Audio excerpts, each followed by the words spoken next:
তাহলে মন্ত্রী সব কাজ ঠিকঠাক ভাবে করে এসেছো, তাই তো? আগে মহারাজ, আমি কোন কাজটা ঠিকঠাক করে করি না আপনি বলুন। আমি শুধু আপনাকে ওই কোষাগার থেকে মোহর সরানোর কাজটাই খুব ভালোভাবে করতে দেখেছি মন্ত্রী মশাই। আর বাকি সব কাজে তো আপনি লবডঙ্কা। গোপাল, মুখ সামলে কথা বলো, হ্যাঁ? বেশি বাড়াবাড়ি করো না। কি বলতে চাইছেন মন্ত্রী মশাই? বাড়াবাড়ি করলে মারামারি হয়ে যাবে? আচ্ছা, হয়েছে হয়েছে, অনেক হয়েছে, সকলে এইবারে থামো। ঝগড়াঝাটি বন্ধ হোক, এমনিতেই খুব গরম। বলছি কি, যা গরম পড়েছে এইখানে তো থাকাটাই দায় হয়ে যাচ্ছে। উফ, আর যে পেরে উঠছি না। মনে হয় আপাতত এখান থেকে কদিনের জন্যে। মহারাজ, বাইরে রাজ্যের প্রজারা জড়ো হয়েছে, সকলে মিলে বিক্ষোভ করছে। একবার একবার শিগগির আসুন মহারাজ, নইলে সাংঘাতিক কিছু একটা ঘটে যাবে। কি হলো? আবারও কোনো সমস্যা হলো নাকি? আমাদের রাজ্যের প্রজারা তো যথেষ্ট বোঝদার, তারা তো এমনি এমনি ঝামেলা ঝঞ্ঝাট সৃষ্টি করার মানুষ নয়। গোপাল, চলো গিয়ে দেখি।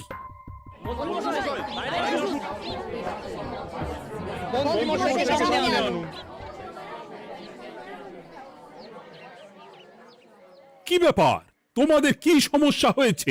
এইভাবে বিক্ষোভ করছো কেন? মহারাজ, মন্ত্রী মশাইকে সামনে আনুন, তারপর বলছি কি হয়েছে না হয়েছে। সেরেছে। আরে, আমাকে ডাকছে কেন? আচ্ছা, বলছি তোমরা একটু শান্ত হও। আমি বুঝতে পারছি তোমরা কিছু একটা কারণে খুবই অসন্তুষ্ট হয়েছো, তাই সেই জন্য বলছি আগে শান্ত হও, তারপর বলো মন্ত্রী মশাইকে কেন খুঁজছো, উনি কি করেছেন? গোপাল দাদা, তুমি তো জানোই রাজ্যে যা গরম পড়েছে, তার জন্য খাল বিল পুকুর নদী নালা একেবারে শুকিয়ে গেছে, চারিদিকে জলের হাহাকার। হ্যাঁ হ্যাঁ, সে তো জানি। গত সপ্তাহে এই সমস্যার কথা জানিয়ে মহারাজকে অনুরোধ করে গিয়েছিলাম যে রাজ্যের বাঁধটা যাতে খুলে দেওয়া হয়। কেন? আমি তো তোমাদের কথা রেখেছি। আমি তো দুদিন আগেই মন্ত্রীকে পর্যাপ্ত পরিমাণে মোহর দিয়ে বাঁধ খোলার কাজে পাঠিয়েছিলাম। কেন, উনি কি বাঁধ খোলেননি? সেইটা ওনাকেই জিজ্ঞাসা করুন। গত দুদিনে উনি তো বাঁধ খুলতে আসেনি, উপরন্তু আমরা ওনাকে ডাকতে গেলে উনি আমাদেরকে তাড়িয়ে দিয়েছেন। সে কি, এ তো ভারী অন্যায়। দুদিন ধরে অপেক্ষা করে আর না থাকতে পেরে আজকে আমরা এখানে এসেছি। এই অবস্থায় আমরা কি করব? যদি আমাদেরকে আমাদের রাজ্য সাহায্য না করে তাহলে কোথায় যাব আমরা? ছি ছি ছি, আমি তো ভাবতেই পারছি না। মন্ত্রী, এই মন্ত্রী! মহারাজ, মন্ত্রী মশাইয়ের ব্যাপারটা পরে দেখে নিচ্ছি, আগে এদেরকে শান্ত করেই চলুন। মনে রাখবেন, প্রজারা একবার বিপক্ষে চলে গেলে কিন্তু খুব মুশকিল হয়ে যাবে। শোনো সকলে, তোমরা আজকের দিনটা একটু কষ্ট করো। আমি কথা দিচ্ছি, কাল সকাল হলেই বাঁধ খোলার ব্যবস্থা করব, ঠিক আছে? ঠিক কথা বলেছো তো গোপাল দাদা। দাদা বলে যখন ডাকো, তখন দেখো এই দাদা তার ভাইদের কিছুতেই নিরাশ করবে না। শুধু আজকের দিনটা একটু চেয়ে নিচ্ছি, ব্যাস। ঠিক আছে, আজকে আমরা চলে যাচ্ছি, কিন্তু কালকে কিছু না হলেই। কোনো কিন্তুরই জায়গায় নেই পুঁটির বাবা। আর তোমরা রাগ করো না। চিন্তা করো না, সকাল হলেই সাঙ্গ পাঙ্গ নিয়ে আমি বাঁধ খোলার কাজে নেমে যাব।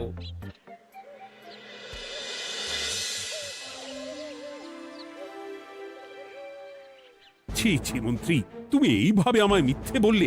ভাবতেই পারছি না কি দরকার ছিল আমায় মিথ্যে আশ্বাস দিয়ে প্রজাদের সামনে নাক কান কাটার। মুখে কুলুপ কেন? উত্তর দাও। না মানে, আমার শরীরটা ঠিক ভালো ছিল না, তাই বাড়ি থেকে বেরোতে পারিনি। বলছি কি, শরীর খারাপ থাকলে রাজসভায় খবর দিতে পারতেন, আমরা কেউ দায়িত্বটা পালন করতাম, কি আছে? সমস্ত মোহরগুলো একস্থ করে ঘাপটি মারলেন ঘরে। ছি ছি, জানাই আপনাকে ধিক্কার। সকলে মিলে করো প্রতিবাদের চিৎকার। মন্ত্রী মশাই, ছি ছি ছি ছি ছি ছি। মহারাজ, আপনি এক্ষুনি মন্ত্রী মশাইকে কদিনের জন্য সভা থেকে বহিষ্কৃত করুন। সে তো করবই, তবে তার আগে আমি চাই কালকে যখন বাঁধ খুলতে তোমরা নামবে, তখন সেই কাজে কোনো লোক নিয়োগ না করে মন্ত্রীকেই বাঁধ খুলতে নামাবে। মহারাজ, এ কেমন বিচার আপনার? আমি না রাজ্যের মন্ত্রী।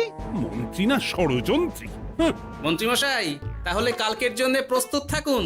মহারাজের বাঁধ খোলার জন্য সকল মোহর তো আগেই আত্মসাৎ করেছেন, এবার শুধু কাজে নেমে পড়বেন, কেমন?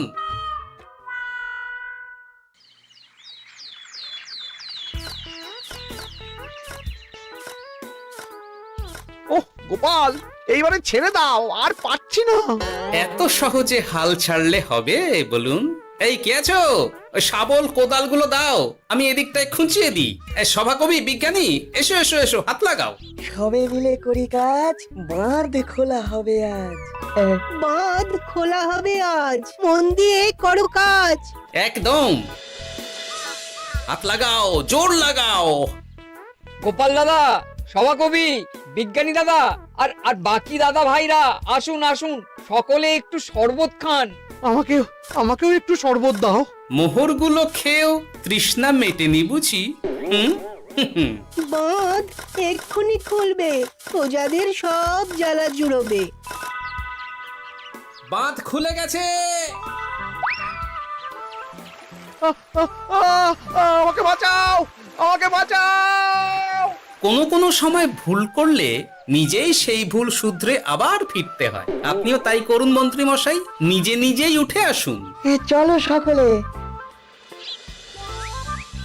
গোপাল, তুমি তোমার সাথীদের নিয়ে যা করলে সত্যি ভাবাই যায় না। মহারাজ, নিজেদের রাজ্যের সমস্যায় নিজেরাই কোমর বেঁধে নেমে সমস্যার সমাধান করেছি, পরিস্থিতি মোকাবিলা করেছি। এর জন্যে আপনি এমন করে বলবেন না।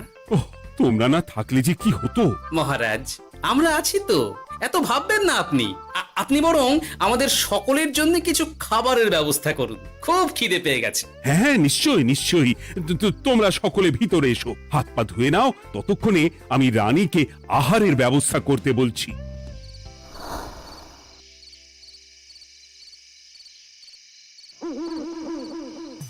ওমা গো, ওমা বাঁচাও, কি শরীর খারাপটাই না লাগছে গো।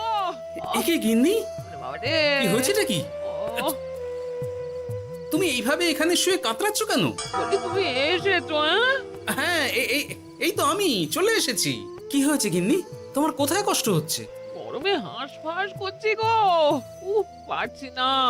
রান্না করতে গিয়ে খুব বাজে অবস্থা হয়ে গেছে গো, এই থেকে এইখানে পড়ে পড়ে গড়াচ্ছি। ওহ, ঠিক আছে, আজ আর রান্না করতে হবে না গিন্নি, আমি রাজবাড়ি থেকে খেয়ে এসেছি। বাহ, নিজে খেয়ে এসেছো বলে আর রান্না করতে হবে না বলে দিলে, হ্যাঁ? এদিকে রাত্রে আমি খাবো কি সে খেয়াল আছে? হ্যাঁ হ্যাঁ, খেয়াল আছে, খেয়াল আছে। যাও, আমার জন্য রান্না চাপাও আর একটু জল দাও।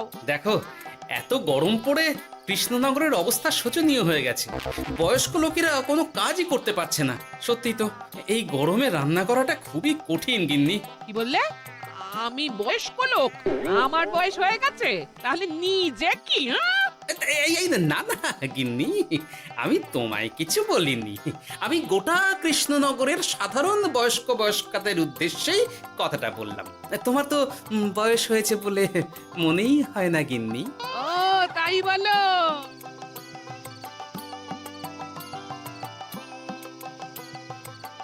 নাও গিন্নি, জল নাও। আজ না হয় আমি রান্না করব।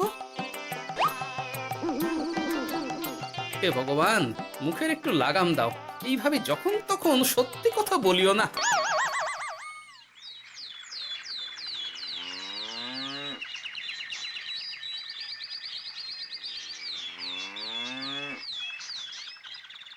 গোপাল দাদা, ও গোপাল দাদা, একবারটি বাইরে এসো, মহারাজ জরুরি তলব করেছেন। আবার কি হলো? গোপাল দাদা, গিন্নি, একবার ও বাইরে গোপাল গিয়ে দাদা। দেখে আসি, বুঝলে? পেয়াদা এসে অনেকক্ষণ থেকে ডাকছে। গোপাল দাদা, আচ্ছা, গিয়ে গোপাল দেখো। দাদা, ও গোপাল দাদা, গোপাল দাদা, ও গোপাল দাদা, আরে তুমি এক্ষুনি একবার প্রাসাদে চলো, রানীমার খুব শরীর খারাপ করেছে, মহারাজ তোমাকে খবর দিতে বললেন। ঠিক আছে, তুমি যাও, আমি আসছি।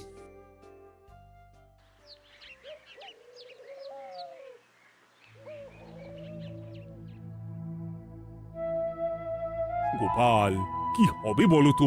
রানী তো দুমদাম করে ব্যারামে পড়ে না। মহারাজ, ভয় পাবেন না, আমরা আছি তো। বৈদ্যকে পরীক্ষা করতে দিন, দেখি সে কি বলে। মহারাজ, অতিরিক্ত গরমের জন্য শরীরটা খারাপ হয়েছে। আসলে উনি এই তীব্র দাবদাহ নিতে পারেননি। তবে চিন্তা করবেন না মহারাজ, আমি বাড়ি গিয়ে এক ধরনের বিশেষ পথ্য পাঠিয়ে দিচ্ছি। রানীমা খেলেই সুস্থ হয়ে উঠবেন। মহারাজ নিজের কানেই তো শুনলেন, রানীমার তেমন গুরুতর কিছু হয়নি, চিন্তা করবেন না। বৈদ্যর ওষুধে উনি সেরে উঠবেন। যাওয়ার আগে একটা কথা বলে যাই, গরমের এই দাবদাহ কিন্তু আরো ভয়ঙ্কর হবে, তাই সকলে খুব সাবধানে থাকবেন। শরীর যাতে ঠান্ডা থাকে এমন হালকা পাতলা খাবার খাবেন। আসি, রাজসভায় দেখা হবে। মহারাজ, বৈদ্যমশাই কিন্তু এটা ঠিক বলেছেন, গরম আরো বাড়বে, তাই দুজনেই খুব সাবধানে থাকবেন, কেমন?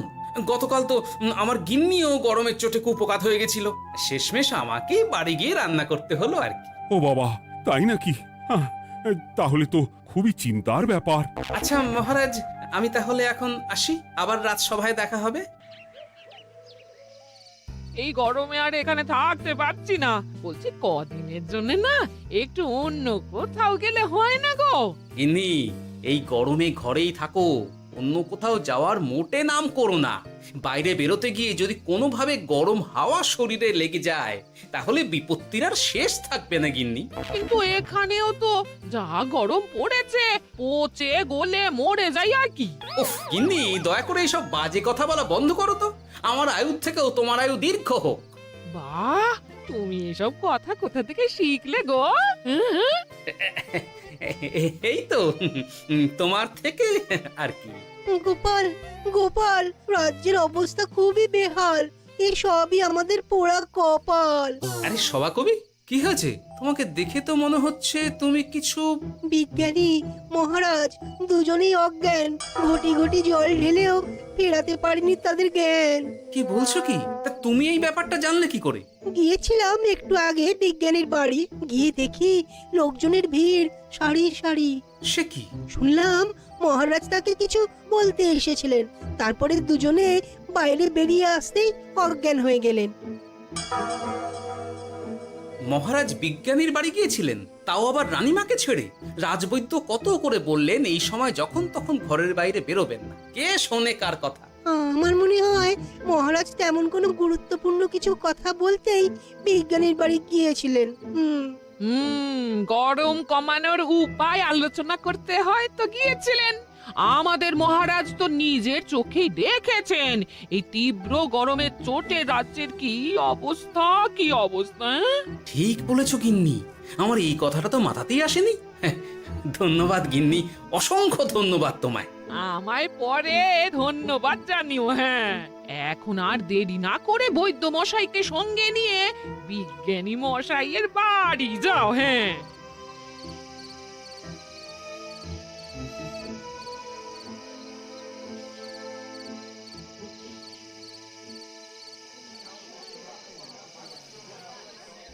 কি বুঝছেন বৈদ্যমশাই? খুব একটা ভালো কিছু বুঝছি না গোপাল। দেখো, সত্যি বলতে ওই কৃষ্ণনগরের অবস্থা খুবই বাজে, তাই এখানকার মানুষেরা একে একে অসুস্থ হয়ে পড়ছে। বাইরের অবস্থাটাও তো ভালো নয়, বুঝতেই পারছো। এখন সান্ধ্যকালীন হাওয়াতেও গরমের তাত রয়েছে। দেখুন, রাজ্যের যা অবস্থা তাতে যদি রাজ্যের মাথা থেকে সমস্ত প্রশাসনিক প্রধানরাই অসুস্থ হয়ে পড়েন তাহলে তো ভীষণ বিপদ। সে তো বটেই, এই জন্যেই আমি বলি কি, মহারাজ সহ সকল সভাসদেরা এই রাজ্য ছেড়ে কদিনের জন্য পাহাড়ি কোনো এক জায়গায় গিয়ে থাকুন, পরিবার নিয়েই যান। দেখুন, আগে নিজেরা বাঁচলে তবে তো রাজ্যবাসীকে ভালো রাখতে পারবেন, তাই না? কথাটা কিন্তু মন্দ বলেনি বৈদ্য। গোপাল, এই গোপাল, তুমি পাহাড়ে যাওয়ার ব্যবস্থা করো। এইখানে আর কিছুদিন থাকলে মরেই যাব। হ্যাঁ গোপাল, আমারও তাই মত। এক্ষুনি যা শরীরে ক্লান্তি এসেছে, আর কদিন এইখানে থাকলে মরেই যাব।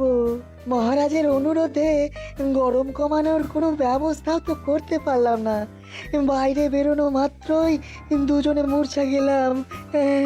বাবা, ঠিক আছে, বুঝেছি। মহারাজ, আপনি আর এই ব্যাপারটা নিয়ে বেশি ভাববেন না। বিজ্ঞানী, তুমিও আর বেশি কথা বলো না। আমি পাহাড়ে যাওয়ার ব্যবস্থা করছি। আমরা রাজসভা সকলে সব পরিবারে যাব। অনেক কাজ হয়েছে, এখন কিছুদিন আমাদের বিশ্রাম দরকার।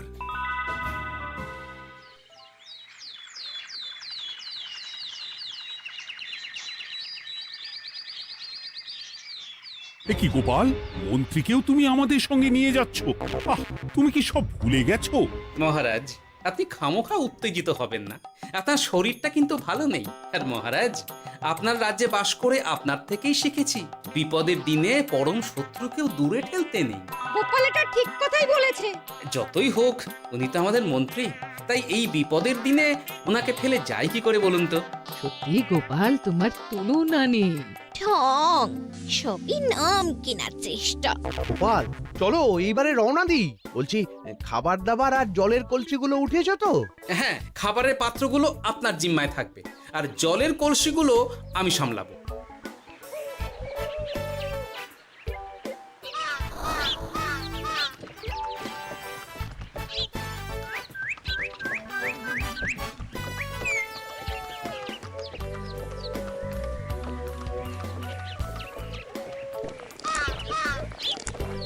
কি গো, তুমি খাবার ছেড়ে শুধুই জল খাচ্ছ? ওদিকে মন্ত্রী মশাই যে সব খাবার একাই সাবার করে দিলে না? ভালোই তো, থাক না। এরপরে বড় বাইরে যেতে হলে বুঝবে, আমি তো ওই জন্যই নিজের জিম্মায় শুধুমাত্র জল নিয়েছি। দেখো, জল খেলে ছোট বাইরে যাওয়ার দরকার হলে চলে যেতে পারবো, কিন্তু বড় বাইরে যাওয়ার দরকার হলে তো যেখানে সেখানে যেতে পারবো না। তাই জলই সই। কিন্তু সবার জল যদি তুমি একাই শেষ করে দিলে তাহলে? এই রে, এটা তো ঠিক বলেছো গিন্নি। পথে ঘাটে কোনো পানীয় জলের পুকুর বা কুয়ো দেখলে জল ভরে নিতে হবে, বুঝলে?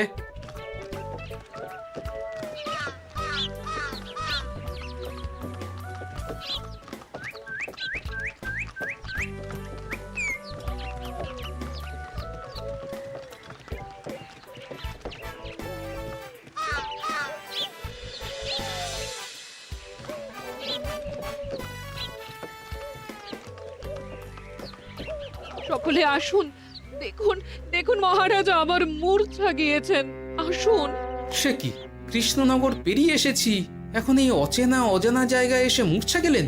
গিনি, চলো তো শিগগির গিয়ে দেখি।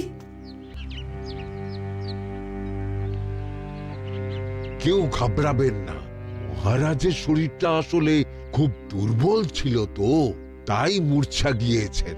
তবে চিন্তার কিছু নেই, আমি এক ধরনের পথ্য দিচ্ছি, এটা খেলেই উনি আবার সুস্থ হয়ে যাবেন। ঠিক আছে বৈদ্য মশাই, আপনি তাহলে যত তাড়াতাড়ি সম্ভব পথ্যটা তৈরি করুন। হ্যাঁ, আমার এই পথ্যটা তৈরি করার জন্যে একটু জলের প্রয়োজন। একটু জলের ব্যবস্থা করুন তো। এ মা, বলি গাড়িতে যে এক ফোঁটাও জল নেই গো, কি হবে?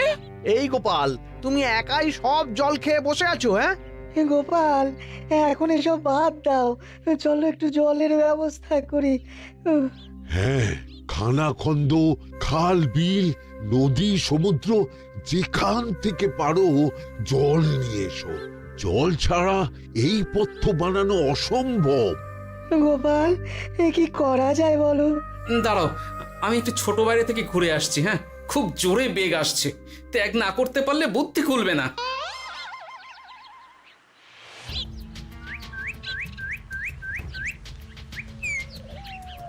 ওদিকে একটা পাত কুয়ো দেখতে পাচ্ছি মনে হচ্ছে।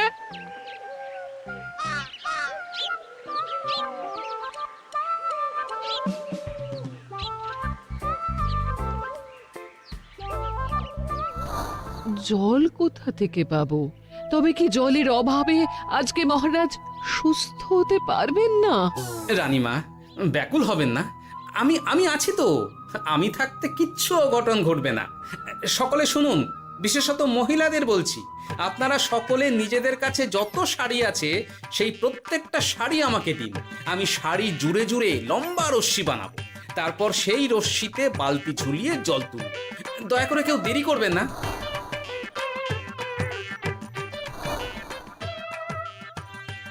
এই নাও আমার 5খানা শাড়ি। হ্যাঁ, এই নাও আমার 10খানা শাড়ি।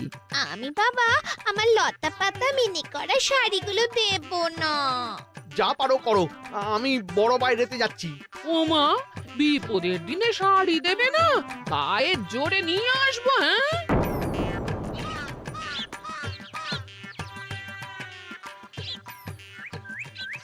এ বাবা, এখনো কিছুটা কাপড় লাগবে তো। যা গভীর পাতকুয়া, সবার সব শাড়ি তো কাজে লাগিয়ে দিয়েছি, এখন কি হবে? আরে ওই তো কার একটা ঝোপের কাছে ধুতি পড়ে রয়েছে, যাই ওইটাই নিয়ে নি। এই গোপাল গোপাল, আরে করো কি ওটা তো আমার ধুতি। আরে আরে আমি এই ঝোপে বড় বাইরের জন্য এসেছি। আরে মন্ত্রী মশাই, বড় বাইরে করার সময় অযথা অন্যদিকে মন দেবেন না, তাহলে পেট সাফা হবে না।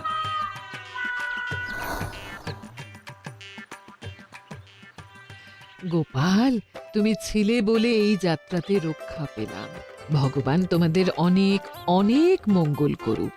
এই দেখো না, ওরা না আমার লতা পাতা আঁকা শাড়িগুলো নিয়ে নিয়েছে।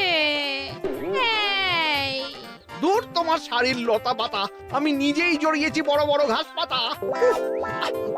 চুল করছে রে, দূর ছাতা।